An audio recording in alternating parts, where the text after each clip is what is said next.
Selamat pagi, kita akan mendengarkan renungan kebenaran firman Tuhan. Mari kita berdoa.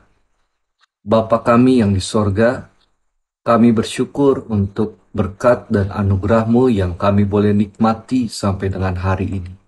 Dan kiranya Tuhan Yesus dipermuliakan sekarang sampai selama-lamanya.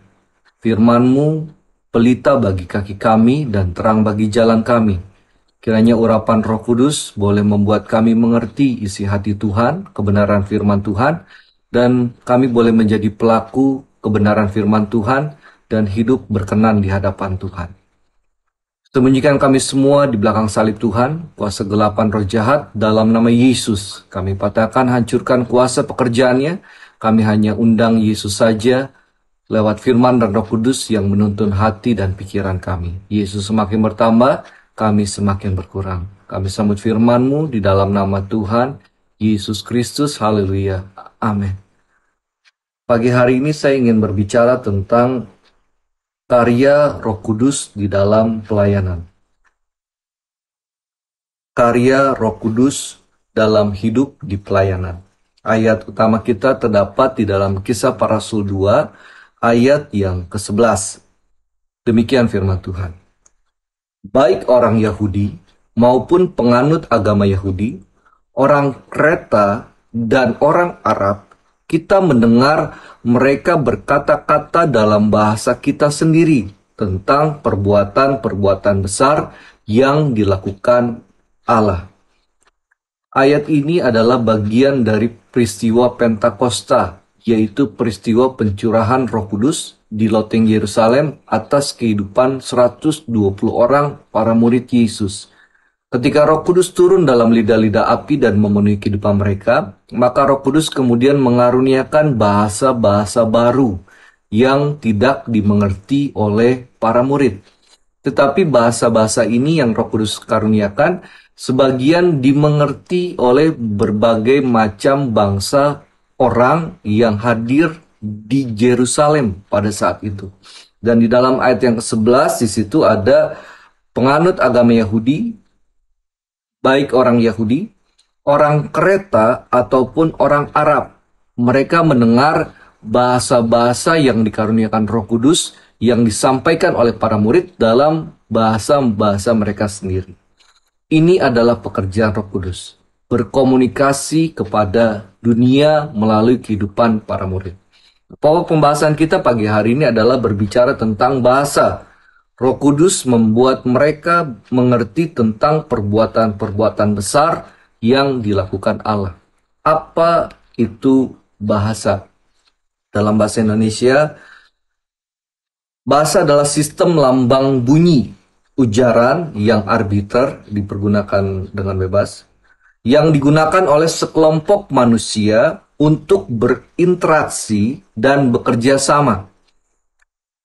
Arti yang lain, bahasa juga bisa diartikan sebagai alat komunikasi yang kompleks, tidak rumit, tidak sederhana, dan kaya makna yang memungkinkan manusia untuk berbagi informasi, pengalaman, dan membangun hubungan sosial. Atau dalam bahasa yang lebih sederhana, bahasa adalah kemampuan yang dimiliki manusia untuk berkomunikasi dengan manusia lainnya menggunakan tanda, misalnya kata-kata lewat mulut atau lewat gerakan, baik tangan maupun gerakan tubuh. Itu bahasa. Sehingga bahasa itulah yang membuat manusia dapat berkomunikasi dengan manusia lain. Dan di dalam kisah Pentakosta, bahasa inilah yang dipergunakan oleh Roh Kudus untuk berkomunikasi dengan berbagai macam orang yang ada di Yerusalem, berbagai macam suku bangsa, berbagai macam suku penganut. Ada yang Yahudi, ada yang penganut Yahudi. Ketika hari Pentakosta, maka seluruh orang dari seluruh dunia, penganut agama Yahudi maupun orang Yahudi, datang ke Yerusalem. Yerusalem menjadi kota yang sangat padat karena berbagai macam orang datang, berbagai bahasa, berbagai ras, dan berbagai daerah asalnya. Dan ketika para murid dipenuhkan Roh Kudus, Maka Roh Kudus memberikan mereka bahasa baru yang tidak mereka mengerti. Tetapi bahasa ini dimengerti oleh orang banyak. Dan bahasa inilah yang didengar oleh orang banyak tersebut. Dan apa yang disampaikan? Yang disampaikan adalah perbuatan-perbuatan besar yang dilakukan Allah. Tujuannya apa? Supaya semua orang dapat mendengar apa yang telah Tuhan kita Yesus Kristus lakukan, baik di dalam pengalaman-pengalaman pribadi para murid ataupun di dalam perjalanan sejarah bangsa Israel, bahkan kedatangan Yesus yang pertama ke dunia. Para murid menyampaikan dalam berbagai bahasa yang dapat dimengerti oleh berbagai orang yang datang dan berada di Yerusalem saat itu. Artinya apa, saudara? Roh Kudus sanggup berkomunikasi kepada setiap orang melalui bahasa yang dimengerti oleh mereka. Roh Kudus sanggup. Dan dia menggunakan, Allah kita, Allah Roh Kudus menggunakan media para murid, yaitu orang-orang percaya, pengikut Yesus, pengikut Kristus, untuk menyampaikan perbuatan-perbuatan yang besar itu yang Allah lakukan. Dan para murid inilah yang menjadi perpanjangan tangan Tuhan untuk menyampaikan kebesaran Allah kita. Makna yang sederhana pada pagi hari ini. Mungkin saudara berpikir, bagaimana saya dapat bersaksi, bagaimana saya dapat menyampaikan apa yang Yesus perbuat. Yang pertama yang harus kita mengerti adalah Allah menggunakan bahasa yang kita mengerti, maupun yang orang lain di mana kita berbicara sanggup mengerti. Apakah itu dari kemampuan para murid sendiri? Tidak. Para murid adalah orang-orang dari Galilea yang dikatakan saat itu mungkin kurang terpelajar. Tetapi Roh Kudus ialah yang memampukan mereka untuk dapat berkomunikasi dalam bahasa yang orang lain harus dengar. Ini adalah kemampuan Roh Kudus untuk berkata-kata. Tinggal kita para murid, apakah bersedia untuk menjadi perpanjangan tangan Tuhan? Roh Kudus sedang bekerja sekarang. Kalau saudara mau dipergunakan sebagai alat Tuhan, perpanjangan tangan Tuhan, rekan sekerja Allah, mari kita banyak berdoa, kita banyak mengandalkan Tuhan lewat firman dan Roh Kudus, maka Roh Kudus yang ada di dalam kita itu akan membuat kita mampu berkomunikasi dengan orang lain, menceritakan perbuatan besar yang telah Allah lakukan.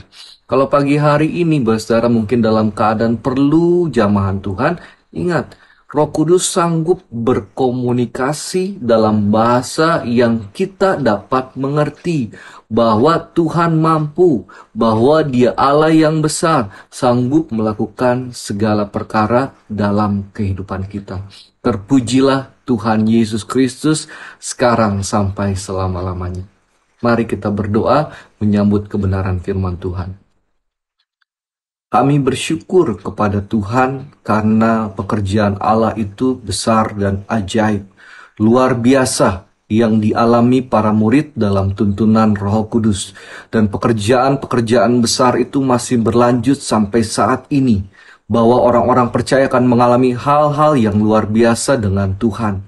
Dan Tuhan ingin supaya kami mampu mengkomunikasikan, supaya kami mau menjadi alat untuk kami menyampaikan kebesaran Tuhan kepada orang lain, kepada orang banyak yang Tuhan izinkan bertemu dengan kami.